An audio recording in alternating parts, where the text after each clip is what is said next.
स्वागत है। कैसे हैं आप? पढ़ाई बहुत अच्छी से चल रही होगी। तो भारत में यूरोपीय कंपनियों का आगमन आप कंप्लीट कर चुके हैं।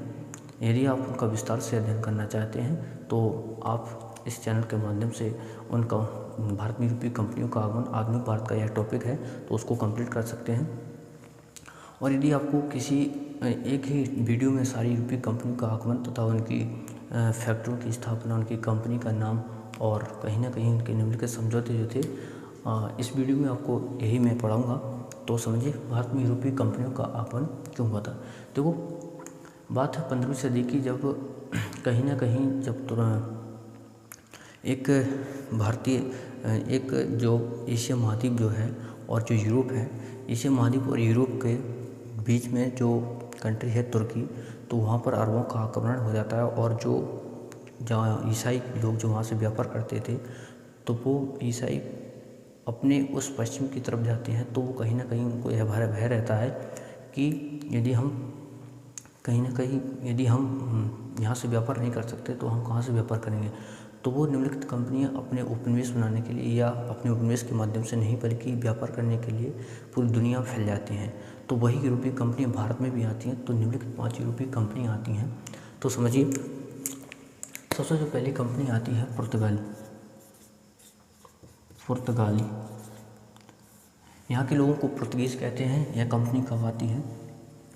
तो यह कंपनी आती है 1697। इस कंपनी का नाम है एस्तादो दा इंडिया। यह कंपनी आती है 1498। इस कंपनी की स्थापना होती है।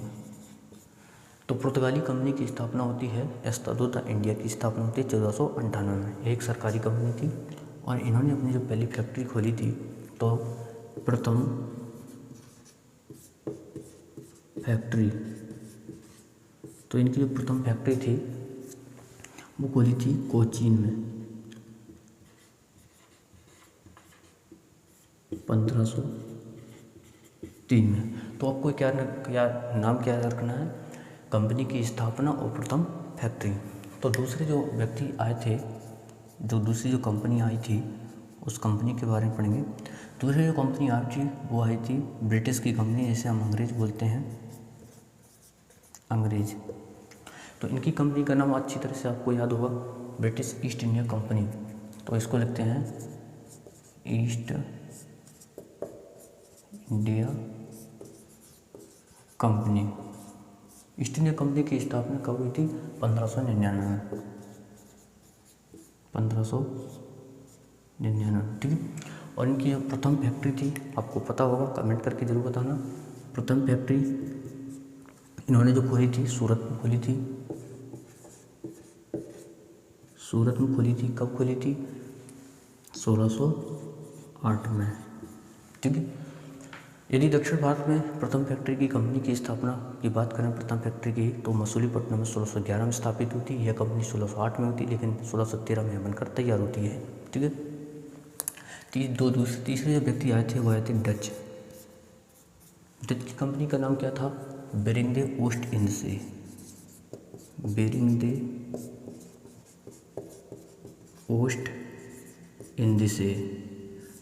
ओस्ट इंडसे कंपनी का नाम था और इनकी कंपनी की स्थापना हुई थी 1602 में।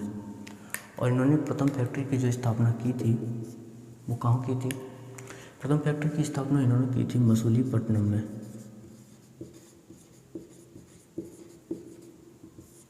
1605 में। आपको यही याद रखना है कि इन्होंने जो प्रथम फैक्ट्री की स्थापना की थी, इनसे पहले की थी, ब्रिटिशों से पहले प्रथम फैक्ट्री की स्थापना इन्होंने की थी। यदि आपको क्रम लगाने के लिए कोई भी प्रश्न आता है तो सिर्फ यही याद रखना है कि कंपनी की स्थापना तो ब्रिटिशों ने पहले की थी, लेकिन फैक्ट्री की स्थापना डचों ने पहले की थी। तो चौथी अपनी जो कंपनी थी उसका नाम है डेनिश। ये डेनिश कंपनी कब आई थी? इस डेनिश कंपनी की स्थापना होती है इस डेनिश कंपनी का जो नाम है वो है Danish east India company. Danish east India company की स्थापना कब होती है? 1616 में, ठीक है। इस कंपनी की स्थापना होती है और इस कंपनी की प्रथम फैक्ट्री जो थी अपनी ट्रिंकोबार में थी, या त्रावणकोर जिसे हम कहते हैं, त्रावणकोर, ये तमिलनाडु में पड़ता है। इसकी स्थापना जो हुई थी, इस कंपनी की स्थापना थी 1620 में हुई थी। इस फैक्ट्री की स्थापना जो होती है वो 1620 में होती है और कंपनी की स्थापना 1616 में होती है। डेनमार्क जिसे हम कहते हैं, डेनिश वहाँ के लोगों को कहते हैं, ठीक है। उसके बाद जो अपनी अगली कंपनी की स्थापना होती है वो होती है फ्रांसीसी।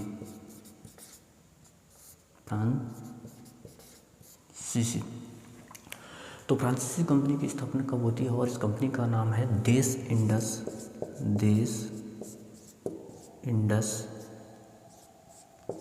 ओरिएंटल्स।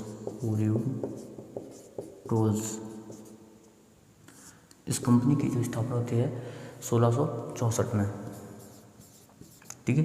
ये आपको मैं पिछली वीडियो में सारा डिटेल से बता चुका हूँ, उसका अध्ययन कर लेना यदि आप अपनी तैयारी कर रहे हो। इनकी प्रथम फैक्ट्रियाँ हैं और इनकी कंपनी की स्थापना कब हुई थी और ये कौन कौन से देश हैं, ठीक है।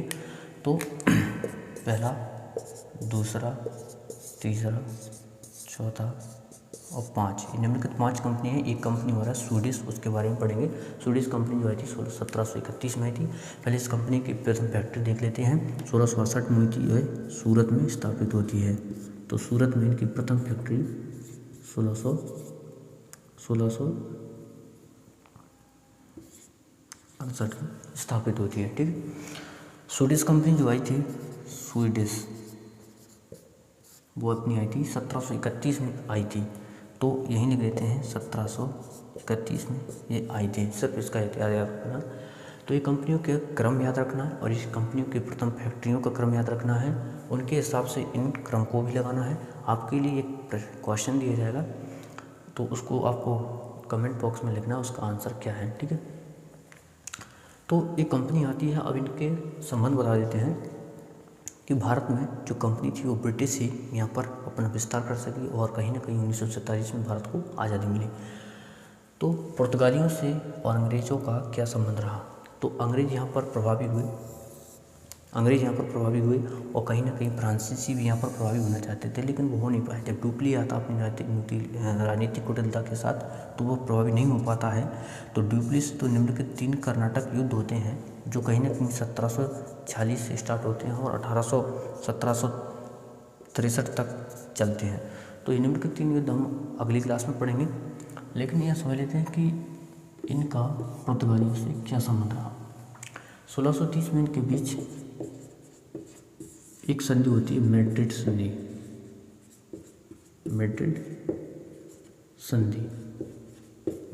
हो जाती है। मैड्रिड कहाँ है, स्पेन की राजधानी, वहाँ पर संधि हो जाती है कहीं किसी भी तरीके से, तो इनका संबंध ये कंप्लीट हो जाता है।